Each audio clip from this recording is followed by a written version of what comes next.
Nagar MP కార్యాలయం వద్ద ఉన్నాం. హై టెన్సివ్ సిచ్యువేషన్ అయితే ఉంది ఇక్కడ. మొత్తం మీద ఉదయం నుంచి కూడా భారతీయ జనతా పార్టీ నేతలు కార్యకర్తలు పెద్ద ఎత్తున తరలి రావడం జరిగింది. కాంగ్రెస్ పార్టీ అగ్రనేతలు ఇచ్చినటువంటి పిలుపు మేరకు, ఏఐసిసి పిసిసి ఇచ్చిన పిలుపు మేరకు బీజేపీ ఎంపీ కార్యాలయం రాష్ట్ర వ్యాప్తంగా నిరసన కార్యక్రమాలు చేస్తున్నటువంటి నేపథ్యంలో ఇప్పటికే కాంగ్రెస్ నేతలను అరెస్ట్ చేశారు. బీజేపీ కార్యాలయం వద్ద పెద్ద ఎత్తున పోలీస్ బలగాలు మోహరించాయి, బారికేడ్లు ఏర్పాటు చేయడం జరిగింది. ఇదే అంశానికి సంబంధించి మాజీ మేయర్ బీజేపీ సీనియర్ నేత సునీల్ రావు ఉన్నారు. సునీల్ రావు గారు చెప్పండి, ఏంటి పరిస్థితి, ఎందుకు ఇంత టెన్సివ్ సిచ్యువేషన్ నెలకొంది? ఇప్పుడు దీనికి పూర్తి కారణం కాంగ్రెస్ పార్టీ.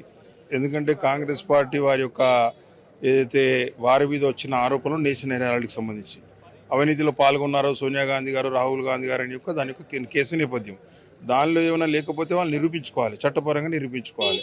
అంతే తప్పితే మరి దానంతా దృష్టి మరలించడానికి ఈరోజు భారతీయ జనతా పార్టీ ఆఫీసుల ముందు ధర్నా చేయాలి, భారతీయ జనతా పార్టీ ఆఫీసులను ముట్టడి చేయాలని పిలిపివ్వడం వారి చౌకబారుతనానికి నిదర్శనంగా నేను పేర్కొంటా ఉన్నాను.